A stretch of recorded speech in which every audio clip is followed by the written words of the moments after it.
people have asked me over the years how I compose. If it's complicated, trying to set our prayers to music. Well, to all of you who are curious and always wanted to know how I do what I do, I'm happy to share with you this video, which was recorded at Park Avenue Synagogue in New York in 2017, when I was invited by their Cantor, Ozzy Schwartz, to be a guest artist. And the video pretty much tells it all. I hope you enjoy it. Here it is. So, throughout the years, people have come up to me and they've asked me the very simple question. How do you compose for the synagogue? Where do you begin? So I want to share with you tonight 6 criteria for setting prayers to music. And right now I'm going to share with you the first 2. So as you can see, can you all see the screen? Okay, so the first one is choose a text. Okay, so if you're going to choose a text, you open up a Siddur, you can open up to any page you like, and you say, now wait a minute, has anyone ever set this to music? And if they have, is it good? Is it popular? Is there any point in me also setting it to music? That's one way to find the text. Another way to find the text is somebody commissions you to write a text, to set a text to music. And throughout my career, that's what actually has happened. It's been very rare that I sat and opened up a Siddur and I say, yes, I think I'd write music to that.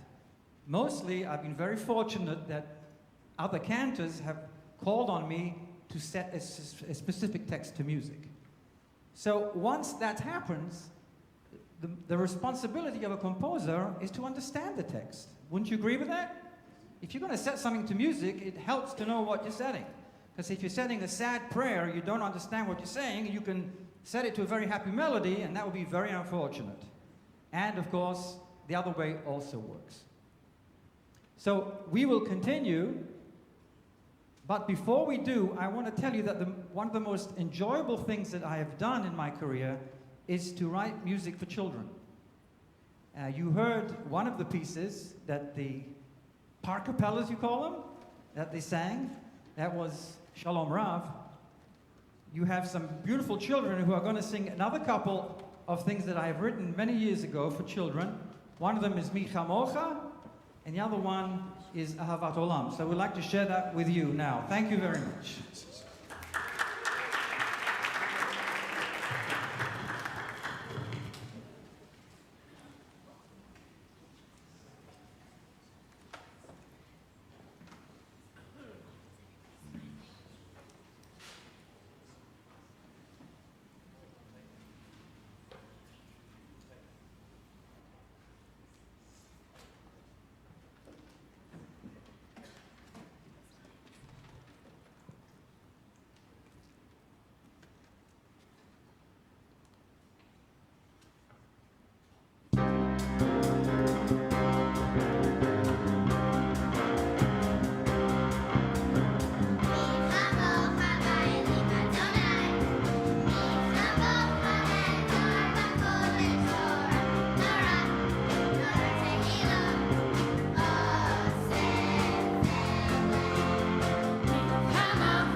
Synagogue Youth Choir and the Park Avenue Synagogue Rock Band.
Park Avenue Synagogue Congregational Singers, thank you. If you want to stay young, join this group.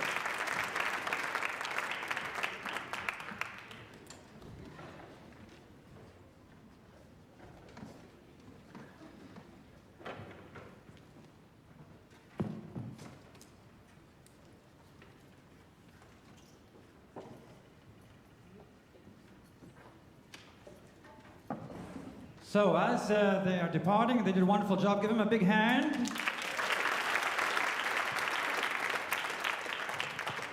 So let's continue with the criteria. Now we have criteria number 3 and 4. So, number 3, determine the musical style you wish to use. This will be determined by the nature of the prayer and where it appears in the service. So what happens if you hired me as your cantor, it comes to Yom Kippur, Kol Nidre, And I stand up there and I go, Kol nidrei ve'esarei. I wouldn't last long, would I? No. That's because, as you can see, the musical style is determined by the nature of the prayer and where it appears in the service. So people ask me, would you ever reset Kol Nidrei to music? I said, sure, if I wanted to commit suicide, I would do that. It's not a very good idea. Now, the second thing, avoid banal melodies and strive to set the prayer using good musical taste. Oh, that's a tough one. Now, how would you describe banal melodies? Well, banal melodies probably is different things for different people. But what I try to do is try and set music to a melody that when you leave, after hearing it, you'd want to hear it again. That could be banal, I suppose, but usually it isn't. Usually a banal melody doesn't last too long. But a melody that has some kind of good musical taste will last for quite a while.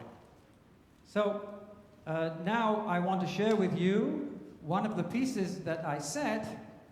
This is the prayer for Israel. I'm sure you all know it. I'm sure Azi has shared it with you for many, many years.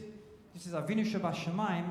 And this one, when I read through the lyrics, Avinu Shebashamayim, God in heaven, Tzur Yisrael v'go'alo, Rock of Israel and its Savior, Barechet Medinat Israel, bless the state of Israel, Reshit Tzmichat Ge'ulatenu, beginning of our redemption. And what came in my mind, the style that came in my mind, was something broad, like a ballad, okay? And something sweeping and something warm, not warm and cuddly, but warm. So this is Avinu Shebashamayim, and if you know it, please join in the chorus with us.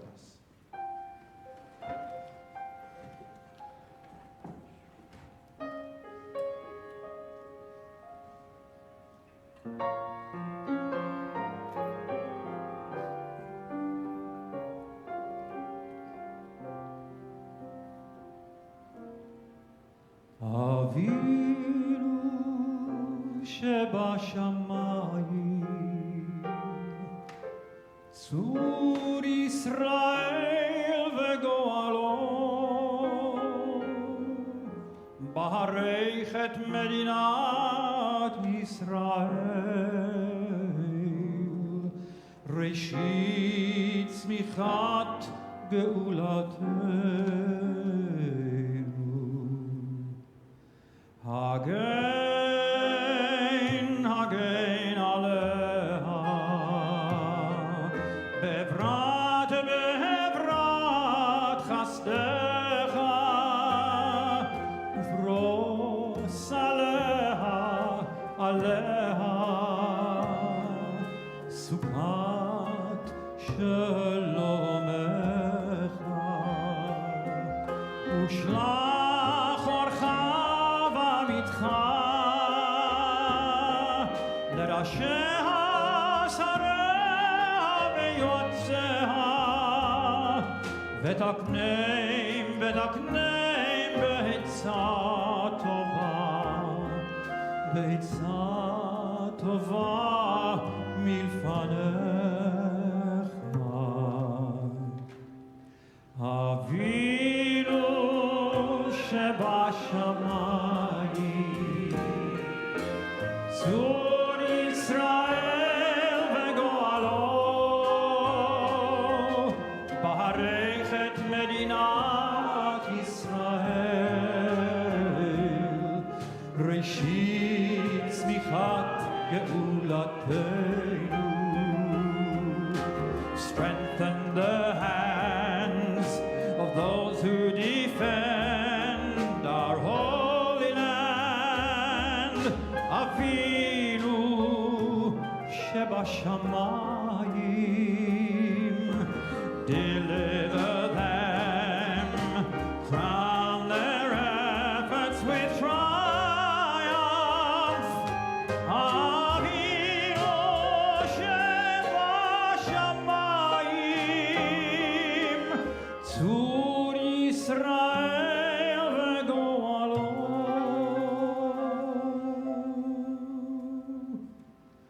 Bless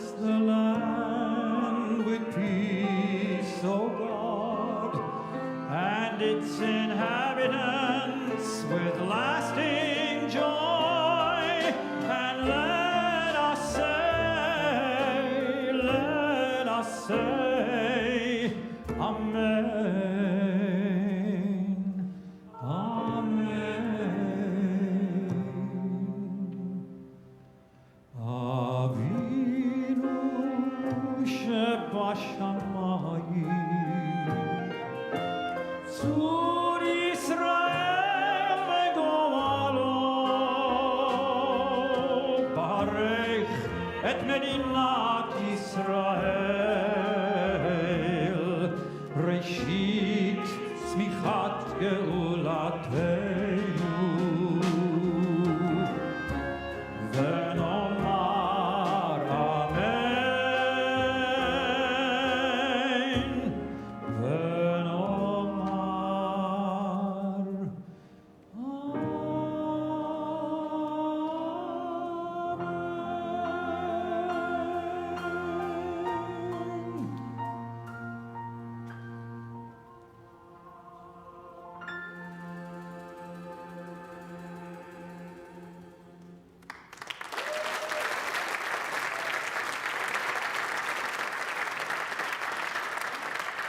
Thank you so much. Well, this is a long time ago. So this is a picture of my late father, Zvi, and that's my brother Aryeh on the left-hand side. He's 3 years older than I am. He's been a chazan in Boston for over 25 years, and there I am on the right, age 10. So I like to tell people that I was born on the bima. Pretty much. This is the cover of the first album that we made, and there's a very interesting story about this, because your rabbi, your wonderful young rabbi, you know, I taught him his bar mitzvah, by the way. You know that, right? When I was Cantor at Sinai Temple, and he was a little boy, I taught him his bar mitzvah, and Elliot did not have the greatest voice in the world, but he was a wonderful student, and I was very friendly with his father. Now, his father, Dr. Malcolm Cosgrove, and my father were colleagues in Glasgow, Scotland. Now, when I came to Sinai Temple, Malcolm invited me to his home for Shabbat, and he says, I have something for you. And he took out this long-playing record with that picture on it, and on the back of it was a dedication from my father to him. So there's a wonderful connection that I have with Elliot and your congregation. So I'm thrilled to be here. Now, a few years later, this is us, and this is me when I was just about going to be bar mitzvah, and we appeared on BBC television in Glasgow. That was the beginning of our so-called fame. And there's a picture of me at my bar mitzvah. And you see, my dad decided that I should be a Cantor already. I had a special big hat and that ridiculous-looking bow tie, whatever it is. But that's how I looked.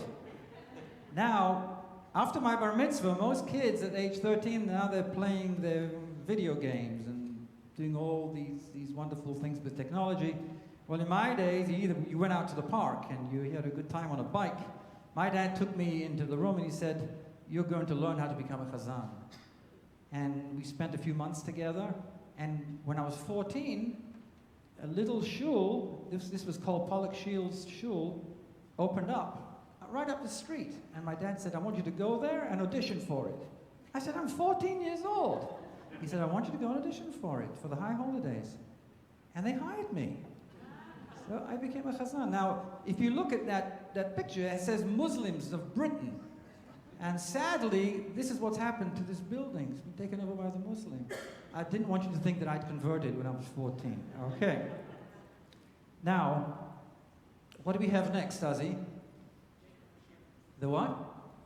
The one and only Cantor Shira Lisek. Okay.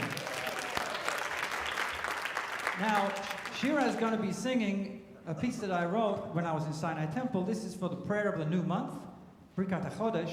And I told Shira that I haven't heard it ever sung by anybody else until she sang it at the rehearsal And you know, I should have written it for her because she does a beautiful job. Please, big welcome to Shir.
Tova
So, after my first position at age 14, couldn't stay there too long. You know, you have to move up in the world. So at age 16, I got a job in Newcastle upon Tyne, which is north of England. It's called Jasmine Hebrew Congregation. And I went to school during the week. I actually lived above the shul and shared an apartment with somebody else. And I must have been the most unusual school child, high schooler that ever exists, because I wrote myself notes if I had to leave, because I didn't have my parents there. And one time I was called to do a funeral. So I actually wrote a note for myself. Please excuse me, I have to go and bury someone. Is that unbelievable? So that's what happened when I was 16. Then I finished high school, and I got to a crossroads, because I was already a seasoned cantor at this point. And I decided, well, what should I do with my life? Should I continue being a cantor? My father was a cantor, my brother was a cantor. I also had a fondness for art. And I thought to myself, maybe I should go to art college, maybe do that instead. And just when I was making that decision, this job came up. Golders Green Synagogue in London. It's very famous. It's been there a long time. I was 18 at the time. And I thought to myself, okay, it's going to be music.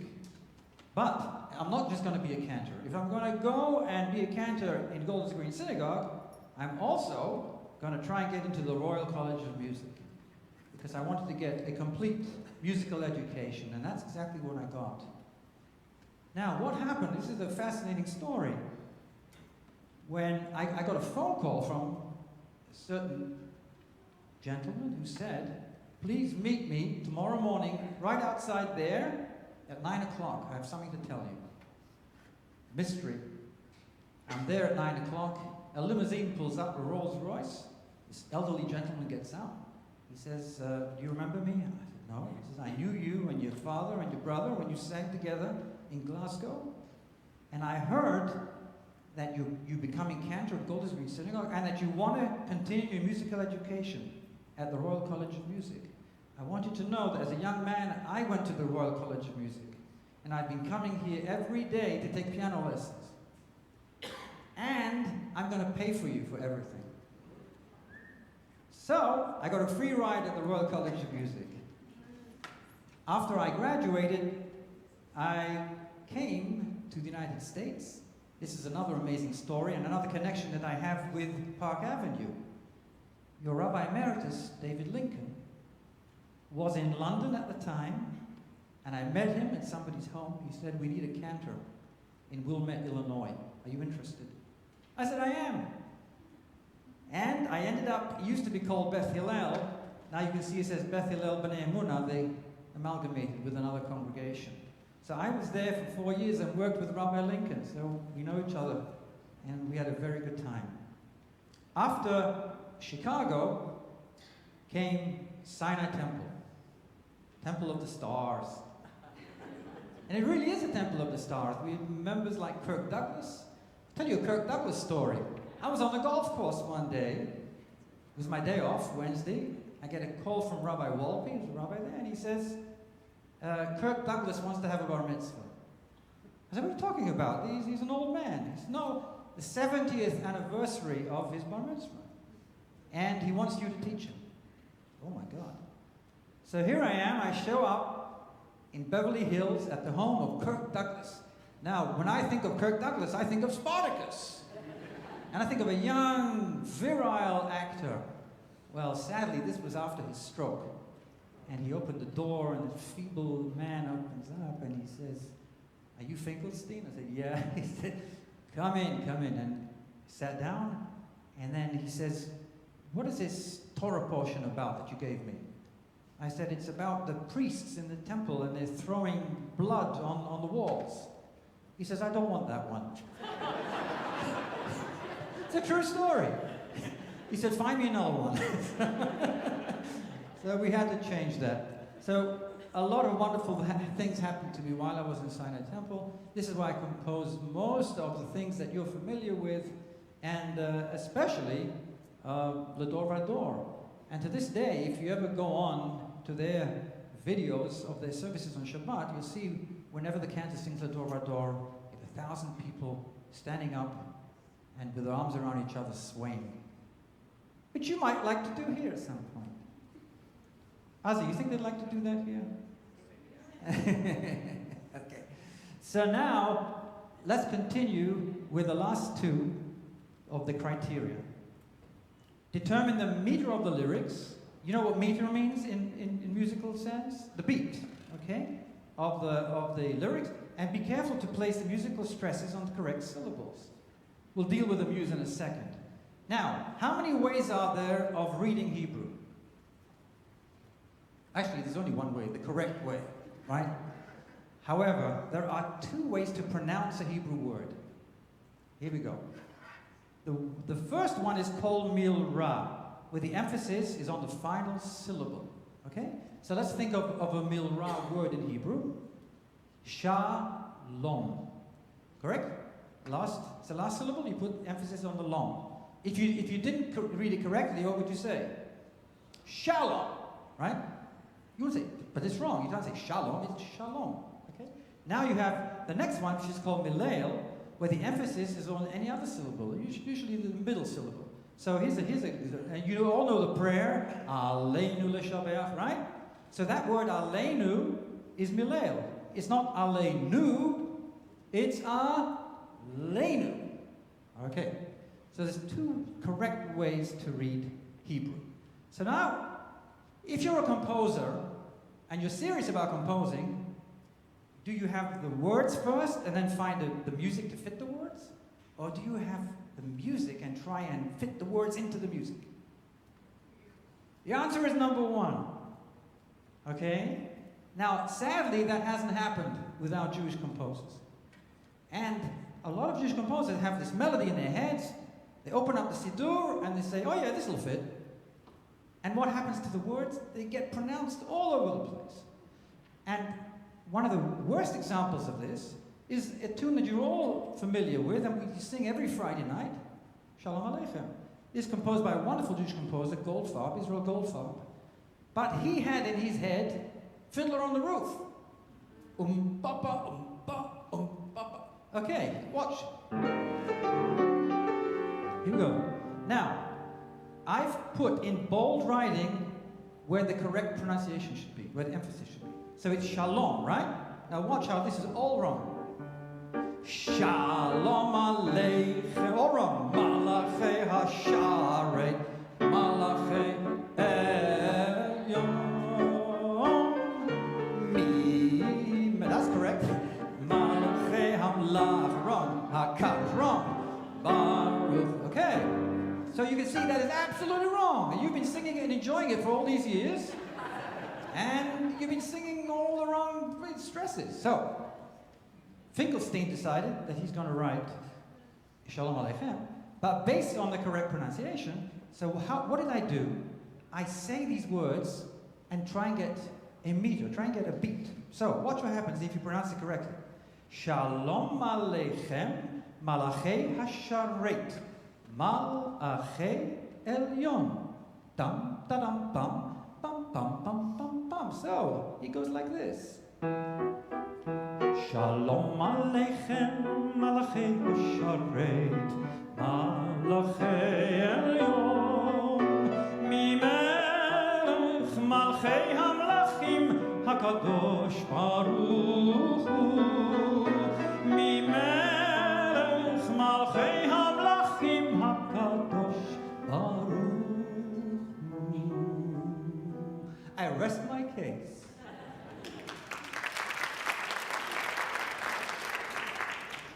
So, after Los Angeles, I ended up in Toronto of all places, and it's very cold in Toronto. It's even colder than here, for those of you who've been there. I was there for 3 years. After Toronto, I went to a place just as cold, Detroit. This is a wonderful shul, Shaarei Tzedek. Look at that beautiful architecture. Everything is composed. The architect decided to make everything in triangles. And it's the only shul I've ever seen where on the high holidays, instead of opening up the back wall and you have one huge rectangle, it opened up like an origami.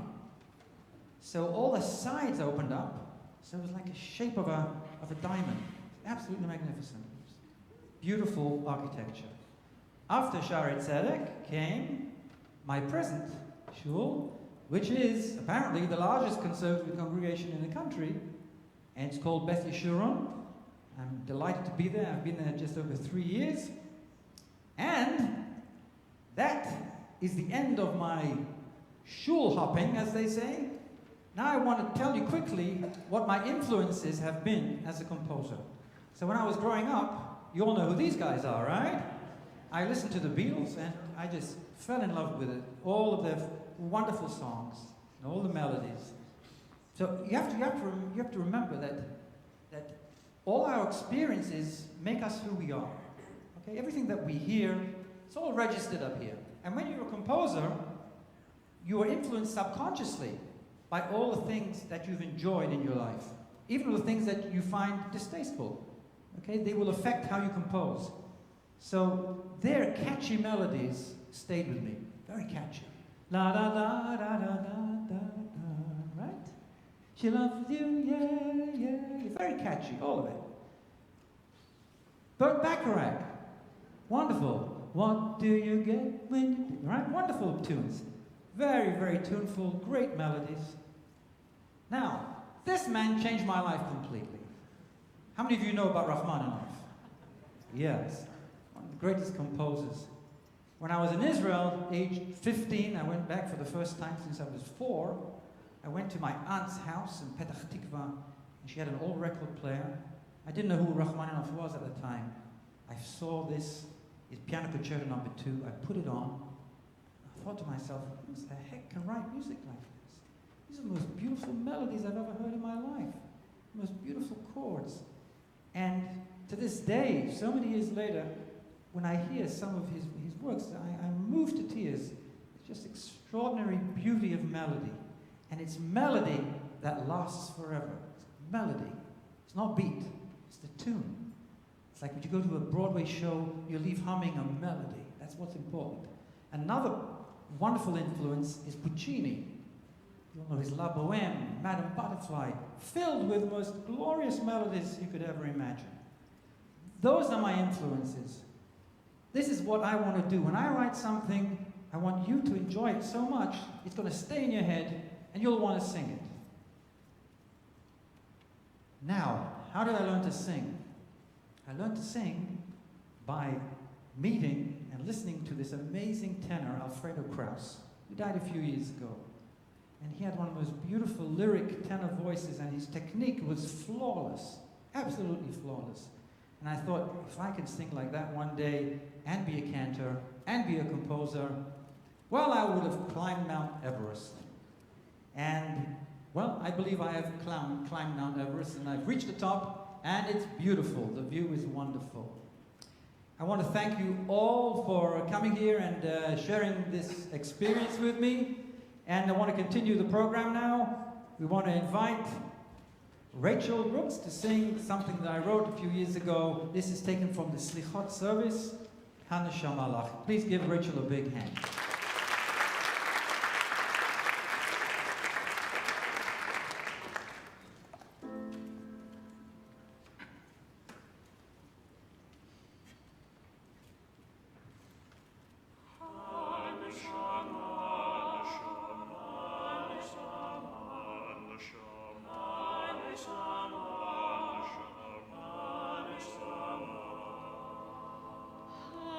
Shama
You having a good time? Okay, that's great. Thank you. Thank you for coming.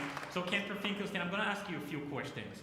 You've served in so many wonderful congregations all over the country, all over the world, and you've written so much wonderful music. So, does it ever happen to you? It never happens at Park Avenue Synagogue, but does it ever happen to you that after a service, let's say you composed a new Shalom Aleichem, and you go out to the Kiddush, and congregants are coming to you and asking, well, Cantor, what's wrong with the old tune? Why do we need to replace and change the tunes all the time? Aren't we just better off with it? I understand they are wrong, the wrong syllables, wrong stresses of the words. Why do we need to change the tunes all the time? Well, God, give me one that works. Okay. Hello? Is it working? So, yeah. Okay, there we go. The answer to the question is I get that a lot and have over the years. I'm very sensitive to people who say that to me because we all do not like change in all our lives, basically.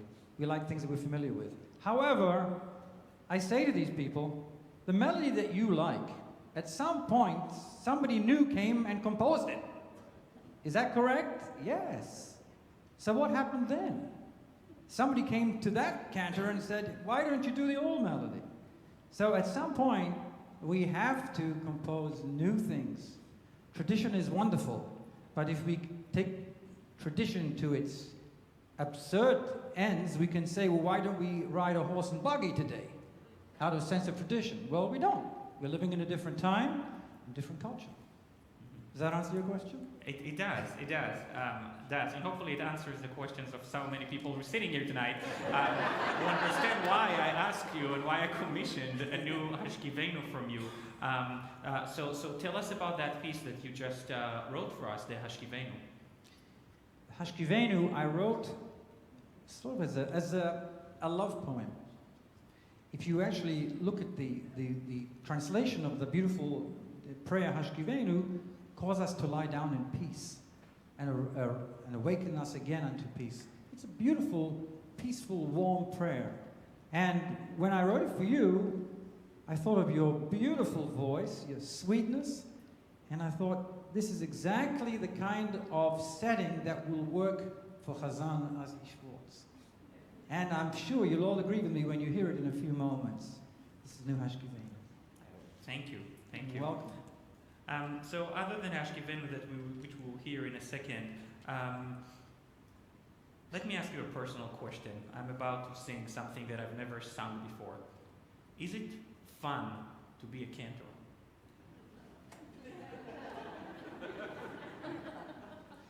Is it fun to be a cantor? It can be. It can be a lot of fun. It can also be very challenging, as the clergy can be very challenging. It can also be extremely rewarding. I think the most rewarding part of being a cantor is the clergy part, believe it or not. If you have a chance to be close to a family that's in mourning, and you can help them somehow with music or with putting your arm around them. If you can go visit someone in a hospital. If you're there for somebody's wedding and you sing a beautiful Shiva Barachot, you bring light to people. So yes, it can be very rewarding. It can be unbelievably challenging, especially when you have congregants who keep coming up to you and saying, why don't you stick to the old tunes? It never happens here. But, and I see so many cantorial students here in the room tonight. A lot of the students that you've taught. Give us a good advice. Give them a good advice. What do you think? What are the challenges that they are going to face in the next generation of the cantorate? And what do you suggest that they focus on? One word comes to mind, more than any other word: relevant. So if you have a congregation that wants you to sing catchy, relevant tunes that's going to make them feel good, then don't sing old-fashioned music for this congregation. Don't do it. It's a mistake. And I think it applies to anything in life. If you want to get ahead, you have to find out what your customer wants. And if your customer tells you, I don't want white socks, I only want black socks, don't sell him white socks. Sell him black socks. That's what he wants.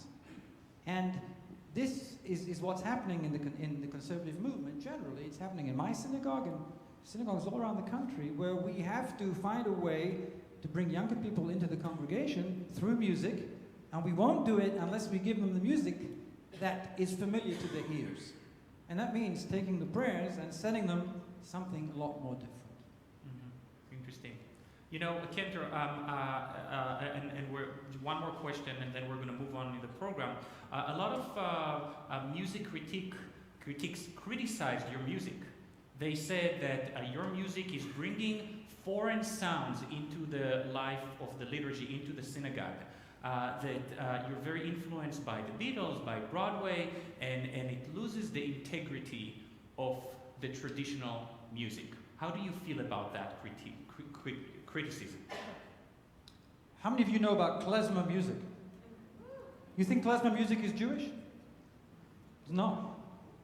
It's totally stolen.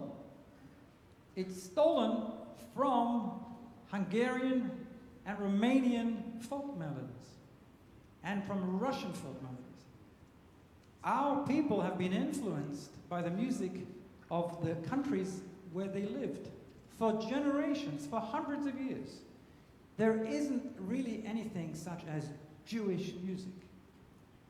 What we have is music that we have borrowed from other cultures and made it our own. And we have expressed our prayers by borrowing other people's music. It's not such a wonderful thing, but we're all influenced by each other, and that's fine. We're all influenced, and I see nothing wrong with that. It's okay. And if the Beatles have helped me to produce La Dor Vador, well, there we go. Thank you. All right.